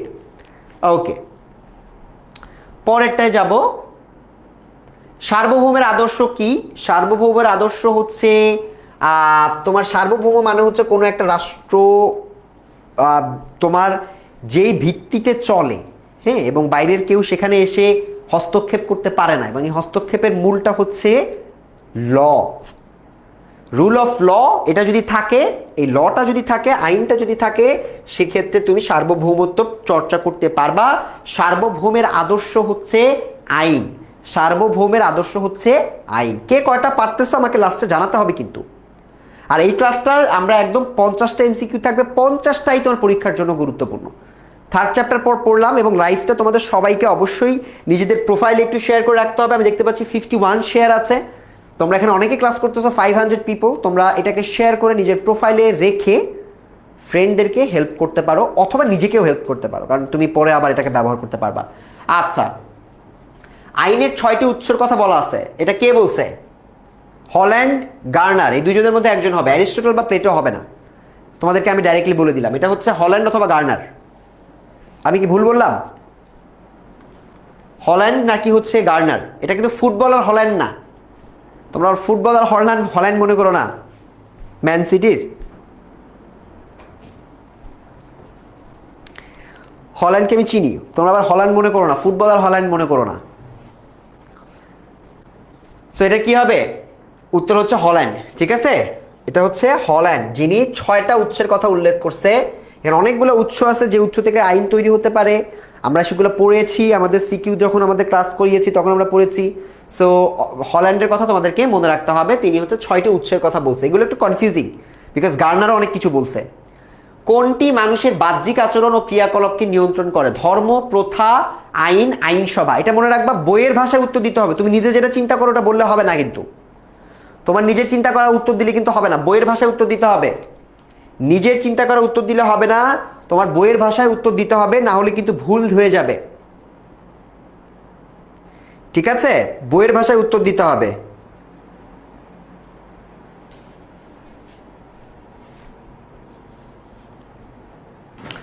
এটা হচ্ছে ল, হ্যাঁ, একই কথা। আইন হচ্ছে মানুষের বাহ্যিক আচরণ ও ক্রিয়াকলাপকে নিয়ন্ত্রণ করে। ধর্ম হচ্ছে স্পিরিচুয়াল অ্যাক্টিভিটিকে নিয়ন্ত্রণ করে, বাহ্যিক কাজকে নিয়ন্ত্রণ করে, কিন্তু রাষ্ট্র কাঠামো যদি আমি চিন্তা করি, রাষ্ট্র কাঠামো কথা বিবেচনা করলে আমাদের মূলত আইন হচ্ছে আমাদেরকে নিয়ন্ত্রণ করে, আইন। ওকে, পরেরটা, অসীম তার সন্তানদের নিয়মিত স্কুলে পাঠান এবং সময় মতো টিকা দেন। এখানে রাষ্ট্রের কোন ধরনের কাজের কথা বলা হয়েছে? টিকা দেওয়া, এটা কি ঐচ্ছিক কাজ না? এটা কি ঐচ্ছিক কাজ? স্কুলে নিয়মিত পাঠাচ্ছেন, নাকি এটা অপরিহার্য, আবশ্যিক, নাকি পারিবারিক কাজ? পারিবারিক কাজ তো হবে না, এটা হচ্ছে একটা ঐচ্ছিক কাজ। ঠিক আছে, এটা একটা ঐচ্ছিক কাজ। তোমাদের মনে হতেই পারে যে স্যার এডুকেশন তো অপরিহার্য, এটা তো অপরিহার্য স্যার, এটা কি তোমার মানে কোনো ধরনের ঐচ্ছিক কাজ কিভাবে হলো? বাট এটা তোমার বই অনুযায়ী এটা হচ্ছে ঐচ্ছিক কাজ। ঠিক আছে, এটা আবশ্যিক কাজ না, কারণ এটা অসীমের পার্সপেক্টিভ থেকে এটা একটা ঐচ্ছিক কাজ। আচ্ছা, সামাজিক জীবনের সবচেয়ে গুরুত্বপূর্ণ, মানে ঐচ্ছিক কাজ হচ্ছে যেটা না করলে তো পানিশ, এখানে তুমি তো ওকে তো পানিশ করবা না, তাই না? মানে আমার লজিকটা হচ্ছে এখানে, তোমাদের বইতে এটার জন্য কোনো ডাইরেক্ট কোনো লজিক দেয় নাই, বাট তোমরা এটাকে ঐচ্ছিক হিসেবে চিহ্নিত করবা। সামাজিক জীবনের সবচেয়ে গুরুত্বপূর্ণ রাজনৈতিক প্রতিষ্ঠান কোনটি? সামাজিক জীবনের সবচেয়ে গুরুত্বপূর্ণ রাজনৈতিক প্রতিষ্ঠান কোনটি? সবচেয়ে গুরুত্বপূর্ণ রাজনৈতিক প্রতিষ্ঠান, রাজনৈতিক প্রতিষ্ঠান বলছে, এটা কি সরকার, নাকি রাষ্ট্র, নাকি নির্বাচন কমিশন, নাকি রাজনৈতিক দল? চারটাই উত্তর মনে হচ্ছে, চারটাই উত্তর মনে হচ্ছে না? হ্যাঁ, চারটাই উত্তর মনে হচ্ছে, বলো কি হবে? 24-এর সরকার তোমরা বলতেছো, 24 তো না, আমি 25-এর ইয়া করতেছি, তোমরা বলছো রাষ্ট্র। ইয়েস, রাষ্ট্র ইজ দ্য কারেক্ট অ্যান্সার। একটা রাজনৈতিক প্রতিষ্ঠান, ইনস্টিটিউশন, যেখানে পলিটিক্যালি আমরা আমাদের স্টেটের যারা দায়িত্বে থাকে তাদেরকে আমরা পরিবর্তন করি। আমি তো সমাজবিজ্ঞান পড়তেছি এখন বর্তমানে, তো সমাজবিজ্ঞানে আমি এই রাষ্ট্র নিয়ে অনেক কিছু পড়ি। রাষ্ট্রের দায়িত্ব কি, রাষ্ট্রে প্লুরালিজম থাকতে হবে কিনা, তারপর হচ্ছে স্টেটে তোমার কারা দায়িত্ব পালন করে, এলিটরা পালন করে নাকি কোনো আপার ক্লাস দায়িত্ব পালন করে, এগুলো তোমরা আস্তে আস্তে শিখবা। যদি সমাজবিজ্ঞান পড়ো তাহলে তোমরা পরবর্তীতে জানতে পারবা। ঠিক আছে, ওকে, রাষ্ট্রের কথা আমরা জানলাম। এবার হচ্ছে রাষ্ট্র সম্পর্কিত কার সংজ্ঞায়, একটু আগে বলছি না, একটু আগে দিলাম হল্যান্ড, সেগুলো একটু কনফিউজিং, নামগুলো মনে থাকে না। রাষ্ট্র সম্পর্কিত কার সংজ্ঞায় রাষ্ট্রের সবকটি উপাদানের উল্লেখ রয়েছে? Garner, Aristotle, John Austen, T. H.. Green. বলো কোনটা হবে?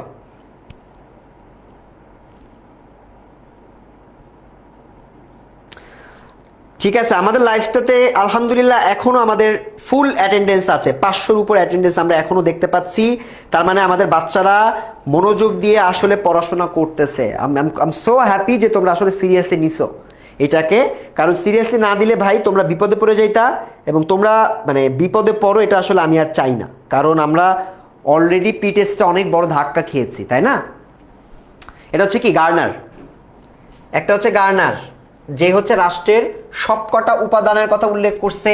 আর আইন রিলেটেড যে আছে, এই আইন রিলেটেড যে ভদ্রলোক দিছে সে হচ্ছে হল্যান্ড, নামটা ভুলে গেছিলাম, পরে ফুটবলারের কথা মনে আসলো।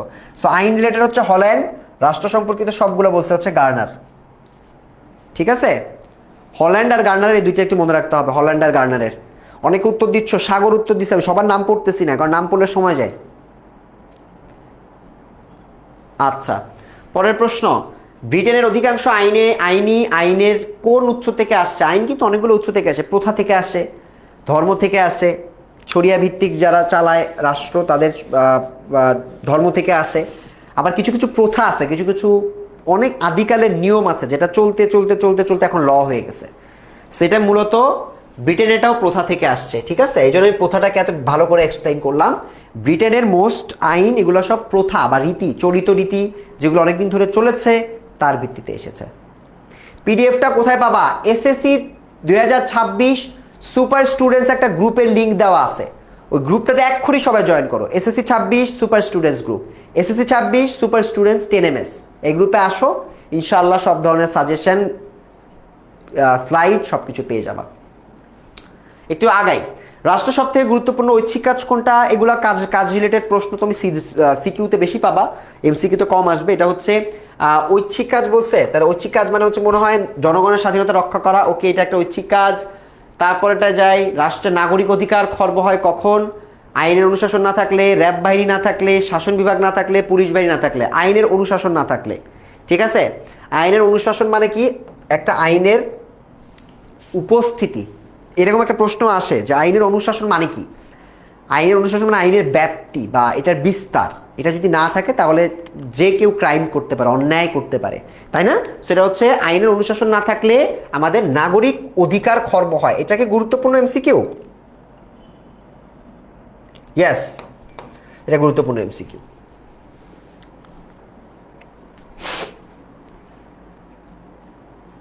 আচ্ছা, পরেরটা, আইনের অনুশাসন বলতে এই যে একটু আগে বললাম, আইনের অনুশাসন বলতে কি বোঝায়? অনুশাসন মানে কি?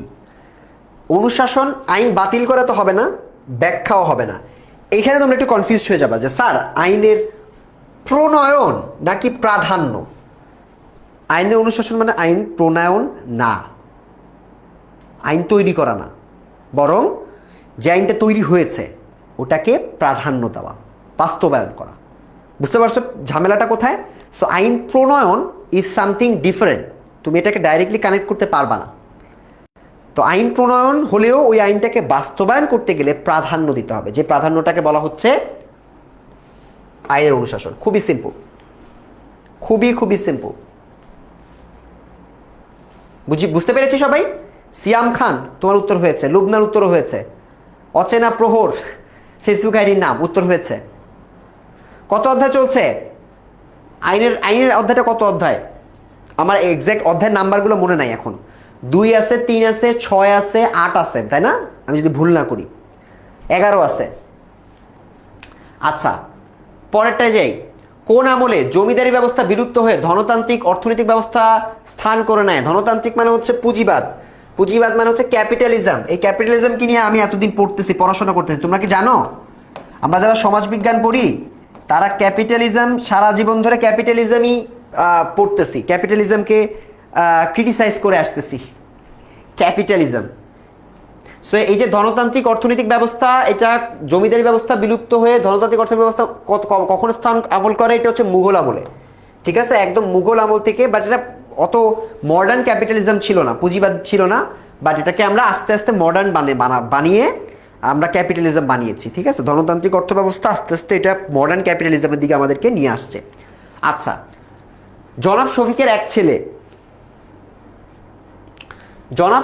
এক ছেলে সরকারি স্কুলেও এক বেসরকারি স্কুলে পড়ছে। বেসরকারি স্কুল থেকে সরকারি স্কুলে খরচ কম।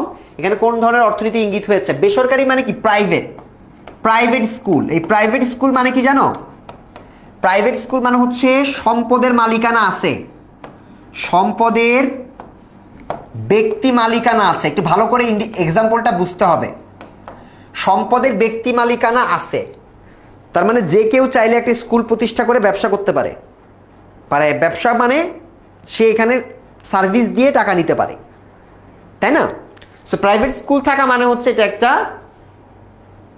ক্যাপিটালিস্ট আইডিয়া, যেখানে সম্পদের ব্যক্তি মালিকানা আছে। মানে তুমি চাইলে ব্যবসা দিতে পারবে, একটা শার্ট 100 টাকার শার্ট 500 টাকা বিক্রি করতে পারবা লাভ নিয়ে, ঠিক আছে, যদি সরকার অনুমোদন দেয়। সেক্ষেত্রে এটা হচ্ছে ধনতান্ত্রিক অর্থ ব্যবস্থা। সরি, মিশ্র অর্থ ব্যবস্থা আছে কেন? ও আচ্ছা, এটা হচ্ছে ধনতান্ত্রিক অর্থ ব্যবস্থা। কিন্তু এখানে যেহেতু বলছে যে তোমার সরকারিও আছে বেসরকারিও আছে বাংলাদেশের মতো, বাংলাদেশ এটা যেহেতু মিশ্র, এটা হচ্ছে মিশ্র অর্থ ব্যবস্থা। সো যেখানে শুধুমাত্র প্রাইভেটাইজেশন আছে, ব্যক্তি মালিকানা সম্পূর্ণ থাকবে, এটা হচ্ছে ধনতান্ত্রিককে বুঝাবে। আর যেহেতু এখানে আমি দেখলাম যে হ্যাঁ অ্যাকচুয়ালি সরকার এবং বেসরকারি দুইটারই বলছে, সো সরকারি মালিকানাও আছে যেখানে কম খরচে পড়াশোনা করানো হয়। সো কারেক্ট অ্যান্সার হচ্ছে বোথ, তোমার ধনতান্ত্রিক এবং সমাজতান্ত্রিক দুইটা মিলায় মিশ্র অর্থনীতি। বুঝতে পারছি বাংলাদেশে যেটা আছে আর কি, মিশ্র অর্থনীতি। আচ্ছা, স্বাধীনতার পর বাংলাদেশের কোন অর্থনৈতিক ব্যবস্থা প্রতিষ্ঠার উদ্যোগ গ্রহণ করে নেওয়া হয়? সোশ্যালিজম, সমাজতান্ত্রিক। স্বাধীনতার পর এটা খুবই আকস্মিক হলেও সত্য, সমাজতান্ত্রিক বা প্রতিষ্ঠার উদ্যোগ নেওয়া হয়। বাট এখন আমরা মিশ্র অর্থনীতিতে আছি, ঠিক আছে? স্টেপ নেওয়া হলো, আমরা এখন মিশ্র অর্থনীতিতে আছি। সমাজতন্ত্রে শ্রমিকের মজুরি প্রদানের মূলনীতি কি? সোশ্যালিজম আমি একটু আগে বলছি ব্যক্তি মালিকানা নাই, ওরা ব্যক্তি মালিকানা চিন্তা করে না। রাষ্ট্র সবকিছুর মালিক। রাষ্ট্র সবকিছুর মালিক মানে কি? রাষ্ট্র সবকিছু ডিভাইড করবে, কোনো ব্যক্তি মালিকানা নাই। তুমি চাইলে একটা ব্যবসা করতে পারবা না, মানে ব্যবসা করে তুমি ইচ্ছা মতো টাকা পয়সা ধন তোমার হচ্ছে ধন সম্পত্তি তুমি অ্যাকোয়ার করতে পারবা না। তো সমাজতন্ত্র শ্রমিকের যে মজুরি, হ্যাঁ লেবার যে মজুরি, এটা কিভাবে ডিসাইড করা হয়? প্রত্যেকে তার যোগ্যতা অনুযায়ী কাজ পাবে, ইয়েস। কাজ অনুযায়ী পারিশ্রমিক পাবে, ইয়েস। সকলের আয় সমান হবে না, কাজ অনুযায়ী যদি পারিশ্রমিক পায়, আমি কম কাজ করলে আমি কম পাবো, তুমি বেশি কাজ করলে তুমি বেশি পাবা, সমান কিভাবে হবে? তার মানে প্রত্যেকে সমান পাবে না। মানে এটা কিন্তু তুমি লজিক দিয়ে চিন্তা করলে বুঝতে পারবা যে প্রত্যেকে তার যোগ্যতা অনুযায়ী যদি পায়, যার যোগ্যতা বেশি সে তো বেশি পাবে, যার যোগ্যতা কম সে একটু কম পাবে। সো সকলের আয় সমান হবে না। সো উত্তর হচ্ছে 1 ও 2। ঠিক আছে, 1 ও 2। ঠিক আছে। আচ্ছা, যে কোনো স্বাধীন এটা স্বাধীন, যে কোনো স্বাধীন পদক্ষেপ নেওয়া যায় যে পদ্ধতিতে সমাজতান্ত্রিকও যায়, পুঁজিবাদী অর্থনীতিতে যায়, মিশ্র অর্থনীতিতে যায়, 1, 2 ও 3 এটা তিনটাতেই যায়। ঠিক আছে, স্বাধীনতা এখানে হরণ করা হয় না। আচ্ছা, কম বেশি আছে। ইসলামী অর্থ ব্যবস্থায় গ্রহণ করা হয়েছে সুদমুক্ত আমানত রাখা। ইসলামী ব্যবস্থা আমরা জানি এটা সুদের বিপরীতে থাকে। সো সুদমুক্ত আমানত রাখা, ইয়েস, এটা হবে। মূলধনের জন্য সুদ প্রদানের ব্যবস্থা, না, সুদ প্রদানকে ওরা বলে না, নো বলে দেয়, এটাকে 100% নো বলে দেয়। আর হচ্ছে সুদমুক্ত ঋণ গ্রহণ, ইয়েস, এটাও হবে। সো সুদ ছাড়া যেটা আছে 1 ও 3, উত্তর হচ্ছে 1 ও 3, এই দুইটা। ঠিক আছে, 1 ও 3, বুঝতে পারছি? আচ্ছা, চলো পরেরটা। ইসলামী অর্থব্যবস্থা অর্থনৈতিক কর্মকাণ্ড কিভাবে নির্ধারিত হয়? ইসলামের 5টি স্তম্ভের উপর ভিত্তি করে না, 5টা স্তম্ভের উপর ভিত্তি করে না। পবিত্র কোরআনের নির্দেশ অনুসারে, ইয়েস। সরকারের নিয়ম কি থাকে না? থাকে। ইসলামী স্বাস্থ্য ব্যবস্থায় কিন্তু অর্থ ব্যবস্থায় কিন্তু কোরআনের নিয়ম অনুসারে হয়, পাশাপাশি সরকারের যে প্রচলিত নিয়মগুলো থাকে এগুলাকে তারা কম্বাইন করে তারা এটা চালায়। কিন্তু এই যে 5টি স্তম্ভ আছে এটার সাথে সরাসরি এটা কানেক্ট করে না, ইসলামের কিছু আলাদা নিয়ম আছে ওগুলো তারা ফলো করে। আচ্ছা, তার মানে 2 ও 3, ইয়েস, 2 ও 3। আচ্ছা, পরেরটা। কোন আমলে জমিদারি ব্যবস্থা বিলুপ্ত হয়ে ধনতান্ত্রিক অর্থনৈতিক ব্যবস্থা স্থান করে নেয়? এটা আমরা একটু আগে পড়ছি, মুঘল আমলে, রিপিট হয়ে গেছে প্রশ্নটা। পরেরটায় যাব। জনাব শফিকের এক ছেলে, এটাও আমরা পড়লাম, এটা হচ্ছে সমাজ মিশ্র অর্থনীতি আমরা পড়ে ফেলছি। সমাজতান্ত্রিক এটাও পড়লাম। আচ্ছা, এখান থেকে নিয়ম। পিনুর মা তাকে স্থানীয় শিশু একাডেমিতে চিত্রাঙ্কন প্রতিযোগিতায় অংশগ্রহণের জন্য নিয়ে যায়। এটি পরিবারের কোন ধরনের কাজ? জৈবিক কাজ, বিনোদনমূলক কাজ, মনস্তাত্ত্বিক কাজ, শিক্ষামূলক কাজ? বলো, 41 এর অ্যান্সার কি হবে? 41 এর অ্যান্সার কি? সো মেনি স্টুডেন্টস এখনো ক্লাসটা করতেছে। ঠিক আছে, সো 41 এর অ্যান্সারটা কি হবে বলো?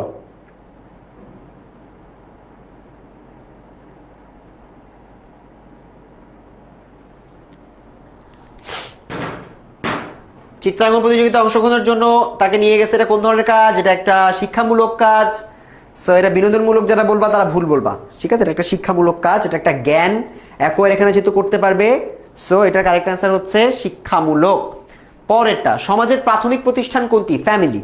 ফ্যামিলি ইজ দ্য কোর, যেটা দিয়ে সমাজ তার ফান্ডামেন্টাল কাজগুলো করে থাকে। তোমাকে সামাজিকীকরণ প্রক্রিয়া শিখায় কে? তোমার মা বাবা ফার্স্টে তোমাকে শিখায়, তোমার ভাই বোন তোমাকে ফার্স্টে শিখায়। So family is the core. So এটাতে তোমাদের পরিবার মনে রাখতে হবে। প্রাথমিক প্রতিষ্ঠান, প্রাথমিক মানে প্রাইমারি, হ্যাঁ, ইংলিশে বলা হয় প্রাইমারি, তার মানে একদম প্রথম পর্যায়ে যে তোমাকে প্রাথমিক শিক্ষাগুলো দেয় বা প্রথম পর্যায়ে যেটা তুমি পাও, হ্যাঁ, এটা হচ্ছে প্রাথমিক। সো এটা হচ্ছে পরিবার, পরিবার একটা প্রতিষ্ঠান। ফ্যামিলি কিন্তু একটা প্রতিষ্ঠান, বিয়ে একটা প্রতিষ্ঠান। তোমরা কি জানো marriage is an institution, family একটা ইনস্টিটিউশন। ঠিক আছে, তোমার স্কুল যেমন একটা প্রতিষ্ঠান, তোমার পরিবারও একটা প্রতিষ্ঠান, বাট আলাদা, ভিন্ন ধরনের প্রতিষ্ঠান। আচ্ছা, মিথস্ক্রিয়া বলতে কি বোঝায়? মিথস্ক্রিয়া বলতে হচ্ছে মানব আচরণের প্রভাব, আচরণগত প্রতিক্রিয়া, স্বাভাবিক ক্রিয়া। এটা কি? এটা কি বলা হবে? আচরণগত প্রতিক্রিয়া। ঠিক আছে, আচরণগত প্রতিক্রিয়া বা রিয়াকশন।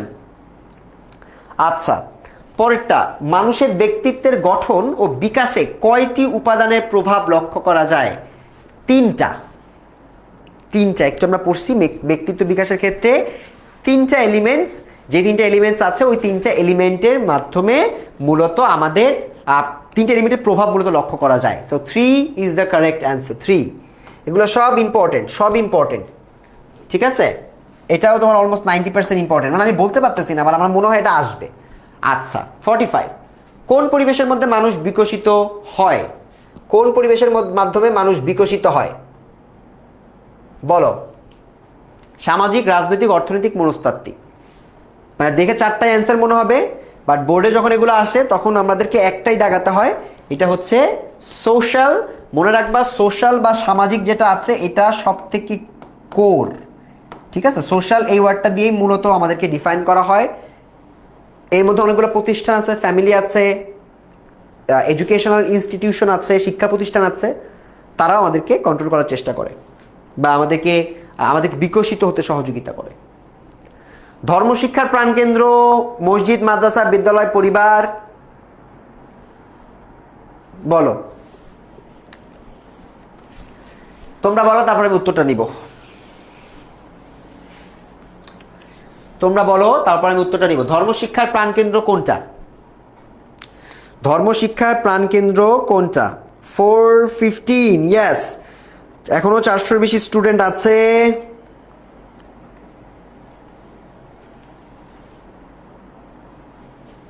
বলো কি হবে, উত্তর কি হবে গাইস? ধর্মশিক্ষার প্রাণকেন্দ্র মসজিদ যারা বলতেছো তারা ভুল বলতেছো। মসজিদ না, এটা ফ্যামিলি, পরিবার থেকে তুমি মূলত শিখো, ঠিক আছে? একদম ফ্যামিলি থেকেই তুমি শিখো। তারপর ফ্যামিলি ইনসিস্ট করে যদি তোমাকে তোমার মাদ্রাসা বা মসজিদে নেয়, সেক্ষেত্রে তুমি সেখান থেকে শেখার সুযোগ পাও। বিদ্যালয় থেকে ধর্মশিক্ষার বিস্তারিত শেখার জায়গাটা কম, বাট আমরা মূলত ফ্যামিলি থেকেই কিন্তু আমাদের রিলিজিয়াস যে বিলিফগুলো আছে এগুলা শেখা শুরু করি। সো এখানে অ্যান্সার হচ্ছে বা তোমার হচ্ছে পরিবার। আতসী আফসানা আপু তিনি কমেন্ট করছে একটা, আমি তার কমেন্টটা আমার চোখের সামনে আসলো। হ্যালো আতসী আফসানা আপু, ওকে। তারপর হাসনাত আবদুল্লাহ সাইম কমেন্ট করছে, সরকার আবির, অনেকেই তোমরা উত্তর দিচ্ছ, উত্তরগুলো আমি দেখতেছি। ঠিক আছে, থ্যাংক ইউ। তোমরা এতক্ষণ ক্লাসে আছো তোমাদের নিজেদের ভালোর জন্য, এবং আমাকে এখনও কন্টিনিউসলি উত্তর বলে যাচ্ছ। ইউটিউবের ওরা দেখতেছে অনেক ফাস্ট ফাস্ট উত্তর দিচ্ছে, সেটা হচ্ছে ফ্যামিলি। পরেরটা, এখনও তোমরা 500, প্রায় 450 স্টুডেন্ট তোমরা লাইভে আছো। সো আমরা ক্লাসটা শেষ করে দিব, আর মাত্র 4টা এমসিকিউ আছে, তারপর আমাকে বলবা কে কত পেলে। সামাজিকীকরণের আনুষ্ঠানিক মাধ্যম কোনটা? সামাজিকীকরণ কি আমরা জানি, সোশ্যালাইজেশন, এটা বাচ্চাকাল থেকে পড়তেছো। সোশ্যালাইজেশন এখনো অনেকে এটা পারো না। সোশ্যালাইজেশন হচ্ছে দ্য ওয়ে, মানে এটা একটা ওয়ে বা একটা প্রসেস বাই উইচ, বা যেটার মাধ্যমে তুমি সমাজে বসবাসের উপযোগী হয়ে ওঠো। যে আমি কথা বলতেছি তোমাদের সামনে, 400 মানুষ 500 মানুষ আমাকে লাইভে দেখতেছো, তাদের সাথে কিভাবে কথা বলতে হয় এটা আমি আস্তে আস্তে শিখেছি। এটা একটা ওয়ে, একটা নিয়ম আছে। তো আমি তো যেভাবে ইচ্ছা কথা বলতে পারি না। এই যে নিয়মটা আমি শিখলাম, এটা তো সোশ্যালাইজেশন, এটা তোমরা জানো। তো এই যে সোশ্যালাইজেশনটা, এটার একটা আনুষ্ঠানিক মাধ্যম আছে যেটার মাধ্যমে আমরা শিখি। জাতিগোষ্ঠী বা প্রতিবেশী, পরিবার, বিদ্যালয় সহপাঠী, ধর্মীয় প্রতিষ্ঠান। তোমরা বলতেছো পরিবার, আমি বলতেছি বিদ্যালয় সহপাঠী, কারণ এটা হচ্ছে আনুষ্ঠানিক। আনুষ্ঠানিক আনুষ্ঠানিক ফ্যামিলি তো প্রাথমিক দেয়, বাট ওটা তো আনুষ্ঠানিক না। আনুষ্ঠানিক হচ্ছে তুমি স্কুল কলেজে যাওয়া শুরু করো, ঠিক আছে? এটা হচ্ছে আনুষ্ঠানিক। আচ্ছা, স্থানীয় গোষ্ঠী নিচের কোনটি? স্থানীয় গোষ্ঠী নিচের কোনটি? এটা হচ্ছে শ্রম কল্যাণ সমিতি, যারা তোমাদের নিজেদের বিভিন্ন ডেভেলপমেন্ট নিয়ে কাজ করে, সমস্যা নিয়ে কাজ করে, ঠিক আছে? সো এটা আমরা পারবো, এটা আমরা পারতাম। পরটা যাই, কিভাবে বৃহত্তর সমাজ কাঠামো গড়ে উঠেছে? বিভিন্ন পরিবারের সমন্বয়ে, গ্রামের সমাজ নিয়ে, শহরের সমাজ নিয়ে, গ্রাম ও শহরের সমাজ মিলে। উত্তর হচ্ছে গ্রাম ও শহরের সমাজ মিলে। গ্রাম ও শহরের সমাজে কি পার্থক্য আছে? স্যার আমরা কেন গ্রাম এবং শহরকে আলাদা আলাদা সমাজ বলতেছি? কারণ দুইটা সমাজ আলাদা, দুইটা সমাজের সলিডারিটি আলাদা। এটাও আমি পড়ি, আমার যখন আমার টিচার আমাকে পড়ায় এখনও সলিডারিটি আমরা পড়ি। যে গ্রামে তুমি দেখবা, গ্রামে কিন্তু সবাই অনেক দূরে দূরে বসবাস করলেও তারা এক গ্রামের লোক আরেক গ্রামকে চিনে, বা এক গ্রামের এই মাথার লোক ও মাথাকে চিনে। রহিমউদ্দিনের বাড়ি, করিমউদ্দিনের বাড়ি, পুকুর পাড়ের বাড়ি চিনে। ঢাকা শহরে তুমি তোমার পাশের ফ্ল্যাটে, পাশের ফ্ল্যাট না, পাশের বিল্ডিংয়ে কারা থাকে ইউ ডোন্ট নো। তো এই যে সমাজের একটা পার্থক্য আছে। তো এই জন্য আমরা বলতেছি যে আমাদের যে বৃহত্তর সমাজ কাঠামো গড়ে উঠলো, এটা গ্রাম এবং শহর দুইটার সমাজ মিলে, ঠিক আছে? আমি যদি ওভারঅল সমাজ বলি তাহলে হবে না, আমাকে আলাদা করতে হবে, কারণ গ্রামের সমাজ শহরের সমাজ আলাদা। দুইটা সমাজের মানুষের মধ্যে সলিডারিটি বা মিল আলাদা। বুঝতে পারছি? কোন প্রতিষ্ঠানে সহশিক্ষামূলক কার্যক্রম অনুষ্ঠিত হয়? সহশিক্ষামূলক মানে হচ্ছে যে মনে করো ডিবেট করে যারা, আমি যেমন ডিবেট করতাম ছোটবেলা থেকে, এটা একটা সহশিক্ষা কার্যক্রম, এখনো করি, ডিবেট করি, কালচারাল ফোরাম চালাই, মানে গান করি, আবৃত্তি করি, এগুলো সব সহশিক্ষা কার্যক্রম। ঠিক আছে, তোমাদের যে ক্লাবগুলো আছে, কালচারাল ক্লাব, ডিবেট ক্লাব, এগুলো সব ক্লাব। ঠিক আছে, সেগুলা কার্যক্রম কোথায় অনুষ্ঠিত হয়? নিম্ন মাধ্যমিক বিদ্যালয়, আন্তর্জাতিক স্কুল, প্রিক্যাডেট স্কুল, কিন্ডারগার্টেন হচ্ছে নিম্ন মাধ্যমিক বিদ্যালয়। ঠিক আছে, মাধ্যমিকও হয়, বাট মাধ্যমিক যেটা অ্যান্সারটা নাই এখানে, নিম্ন মাধ্যমিক বিদ্যালয়, এটা হচ্ছে কারেক্ট আনসার। 50টা গুরুত্বপূর্ণ এমসিকিউ সলভড। এখন আমাকে বলো কার কয়টা হয়েছে আজকের এই ক্লাসে? তোমাদের টেস্টের প্রিপারেশন কেমন আমি একটু দেখি, তারপর আমরা আমাদের ক্লাসটা শেষ করে দিব। সো আমি একটু জানতে চাই যে আমার স্টুডেন্টের কার কয়টা হলো, 50টার মধ্যে কে কত পেলা? যারা তোমরা 45 প্লাস পেয়েছো তারা একদম 100% ভালো জায়গায় আছো। যারা 40 প্লাস পেয়েছো তারাও ভালো জায়গায় আছো, বাট যারা 35 পেয়েছো, 30 পেয়েছো, তারা কিন্তু রিস্কে আছো। সো আমি আজকে পড়ালাম, পরে যেন আর ভুল না হয়, একবার পড়াই দিলাম, এখন যেন আর ভুল না হয়। সো সেটা আমাকে একটু তোমরা জানায় দাও। আমি দেখতে পাচ্ছি 45 পেয়েছে লুবনা আক্তার, লুবনার 45, সাকি পেয়েছে 45, 50 out of 50 Lutfun Nahar Bithi. Very good, very good. যদি 50টায় 50টা হয়, তারপর হচ্ছে আরও দেখতে পাচ্ছি তোমরা অনেকেই দেখতেছো, বলতেছো আমাকে, আমি আসলে কমেন্টগুলো সামনে আসতেছে তাই দেখতেছি। তারিনের 47টা হয়েছে, শাহিদুলের অনেকগুলো হয়েছে, তারপর হচ্ছে সাজিবের হয়েছে। আজকে আমি কিন্তু 50টা এমসিকিউ পড়ালেও প্রত্যেকটা এমসিকিউ এর সাথে আর যা যা মানে পাশাপাশি আর যা যা আসতে পারে এগুলো কিন্তু দেখিয়ে দিয়েছি। সো এগুলো কিন্তু সুন্দর করে পড়তে হবে। ঠিক আছে, মনে রাখতে হবে। লাইভ ক্লাসটা লাগলে শেয়ার করে রাখো, পরে আবার একবার দেখে নিতে পারো পরীক্ষার আগে, আমার মনে হয় শিখেতে তোমার হেল্প হবে। ঠিক আছে, ওকে ভাইয়া, স্লাইডটা কিভাবে পাবো? স্লাইড বা যা যা আছে এই রিলেটেড তোমাদের সব কিছু তোমরা আমাদের এসএসসি 26-এর একটা গ্রুপ আছে, ওই এসএসসি 26 কি লিখবা, SSC 26 super students group 10MS, গ্রুপটার লিঙ্কটা কমেন্টে দেওয়া আছে, জয়েন করো। ওই গ্রুপে ফ্রি ক্লাস হয়, সাজেশন হয়, সব কিছু হয়, এগুলো তোমরা ওখানে জানতে পারবা। ইভেন আজকের ক্লাসের স্লাইডটাও তোমরা ওখানে পেয়ে যেতে পারো। সবাইকে অনেক অনেক ধন্যবাদ আজকের এই বিজিএস ক্লাসটাতে আমার সাথে থাকার জন্য। আজকের এই বিজিএস ক্লাসটাতে কিন্তু আমরা 50টা গুরুত্বপূর্ণ এমসিকিউ সলভ করলাম। টেস্ট পরীক্ষায় ইনশাআল্লাহ সবাই ভালো করে পরীক্ষা দিবা। ভালো থাকো, সুস্থ থাকো, আবার দেখা হবে। আল্লাহ হাফেজ।